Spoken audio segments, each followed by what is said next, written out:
Hello everyone.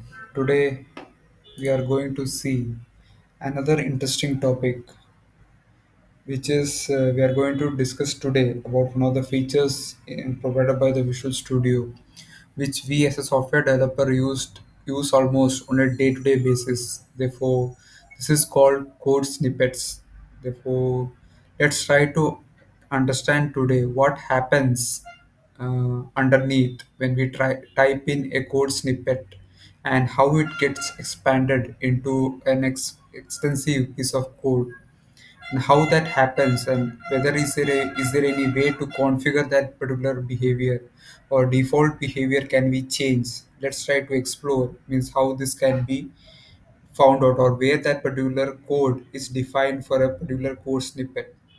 Let's try to understand that. For example, what I mean by code snippet is nothing but like this. If you just type in class, this is a code snippet. Therefore, if you try to tap double tap on tab, it will expand into a piece of code fragment. So how this happens and how this particular functionality works, let's try to understand. For example, similar to class code snippet, there is a code snippet for generating a constructor, that is ctor. If you just type ctor and double tap, it will generate a constructor for you automatically. Like that, if you want to define a property, you can just add this prop, which is another code snippet. It will generate a default property for you, the default data type, etc. Then there are different variations of that particular property. If you want an attached property, it will be a prop a, and this many lines of code, it's generated automatically. Seems like a magic, right? Therefore, let's see how this particular thing is implemented and how it works underneath. For that, let's try to understand how these particular code snippets are plugged into this Visual Studio. Therefore, this feature is provided by Visual Studio. Let's try to understand how this Visual Studio implements that particular feature or how it is getting injected or how it is getting integrated into this Visual Studio. For that, let's go to one of the manager called Code Snippet Manager, which is available under Tools Code Snippet Manager. Therefore, this is can be invoked like this, or it can be invoked via shortcut Control KB. So this code snippet manager is nothing but it will list down all the available code snippet which are added into this particular manager, into this particular Visual Studio. Therefore, it has support for different types of languages, ASP.NET Web Form and Basic, C Sharp, everything. For every language there is a support for this code snippet available. Therefore, we will just try to focus our attention on C Sharp first, .NET. And under C Sharp, there are different types of categories of code snippets available. For example, NetFX, that it defines a dependency property code snippet, which shortcut is propdp. And similarly, if you go to Visual C Sharp, all the basic C Sharp code snippets are available, like for. It will generate a code snippet for the for loop. And for similarly for each, there is a code snippet for each.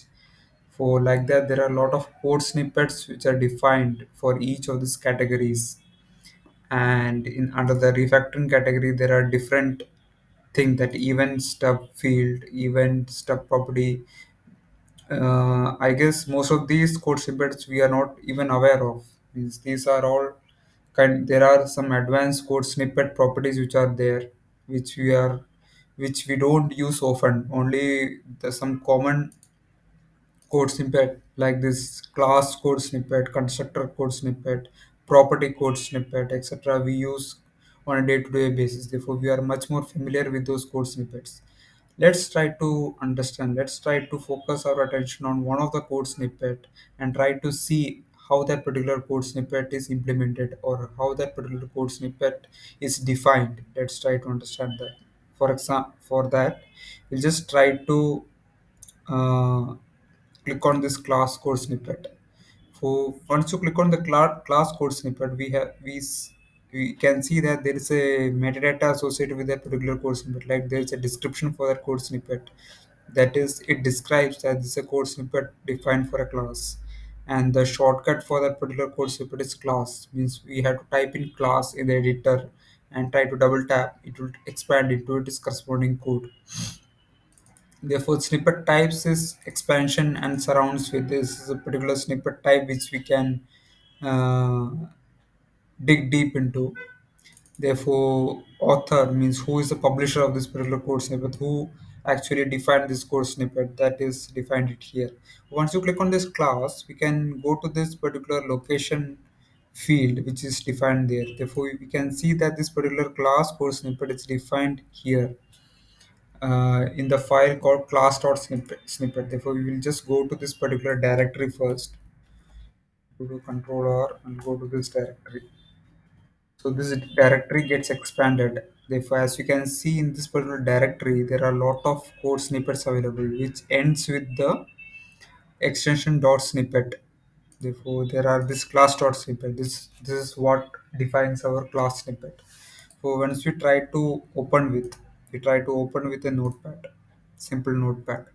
As you can see, this is an XML file, actually XML coded file with custom attributes which is defined in the code snippet namespace, and they are using some custom attributes. Therefore, to see the structure of this code snippet, let's try to open it in Visual Studio Code.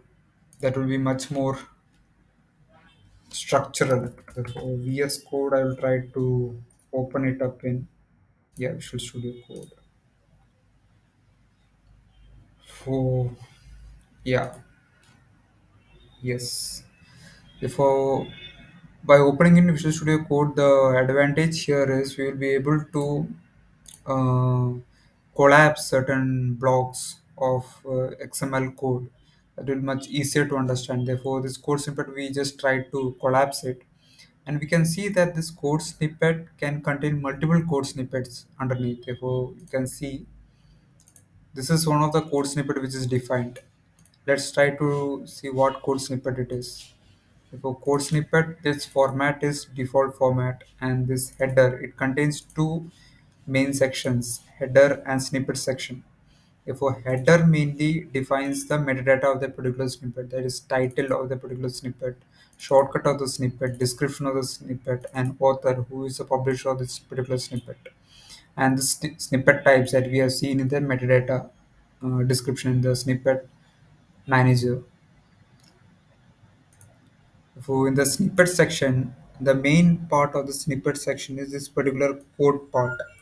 As you can see this particular code part, we can actually make out from this particular code that this is the code which it gets expanded to.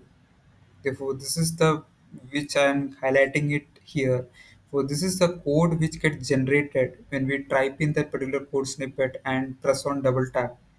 So this is a particular code snippet gets generated, and as you can see, it is defined under the tag called code, and it is targeted to C# language.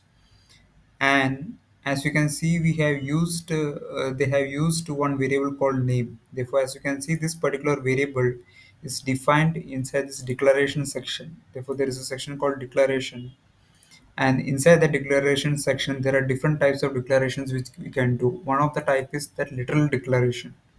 For inside this literal declaration, we have this id, variable id, and what tooltip to show when that particular user tries to hover over that particular field in that editor, and the default value of that particular type of that particular variable that we use in the code. So as you can see, this particular ID can be used in the code section, and this will be replaced by the default value if nothing else is specified. So that's how this particular piece of code gets generated or gets generated. Therefore, the Visual Studio runtime will try to read that particular code which needs to be generated from this particular XML file, and from this XML file will act as an input for the Visual Studio runtime to generate that particular code when we type in the code snippet. The code snippet is defined it here, actually the shortcut, right? Shortcut defines the what code snippet, what is the code snippet text that should be typed to generate this piece of code. This we can see some with some other example also. So if you go to this dependency property, the shortcut is prop dp. Therefore, this prop dp, when we type what code it should generate, it is defined under the code section. Therefore, if we just go to this particular, open this particular guy, open this particular snippet file, we will be able to see in the code snippet header that dependency property snippet file is open, and the shortcut is prop dp. And this is an expansion type, snippet type, which expands into a particular code. Therefore, this code, if you come to this code section, we can see that this is the generated code which it generates when we try to do double tap. So it uses this type variable which is defined inside this declaration section. Therefore, type, which is defines as tooltip as property type, and the default value is int, and the property is the property name, and by default it is my property. That's why if you see in the code, when we do this prop dp, let's try to do prop dp, double tap. As you can see, the default type is int, and the property name is my property. That comes from here actually. This property name is my property, and the default type is int. Therefore, if you go to this code and if you just to hover over that, and it defines this property name, right? That comes from this definition of the or tooltip of the particular field. Therefore, this is coming from here. That property name is coming from here. When you hover over that editor and when you see property name, it comes from that particular XML file. So that's how it gets translated. This XML file gets translated. So yeah, that's the main thing about this particular uh, code snippet thing. Yeah, that's majorly I want to cover this thing, and the next video we will see how this particular codes we can custom generate this code snippet. As you can see in the code snippet manager, if we try to open the code snippet manager, it is possible to add our own code snippet, right? It actually prompts for where is your code snippet located. Therefore, we can add our own code snippet. Therefore, we will see in the next video, coming video, how we can create our own code snippet with a custom behavior. And this would be much more helpful in for customizing the code which is generated according to our use case or our application domain specific code we can generate. So let's see how it can be done in the coming video. I guess that's it for today's video.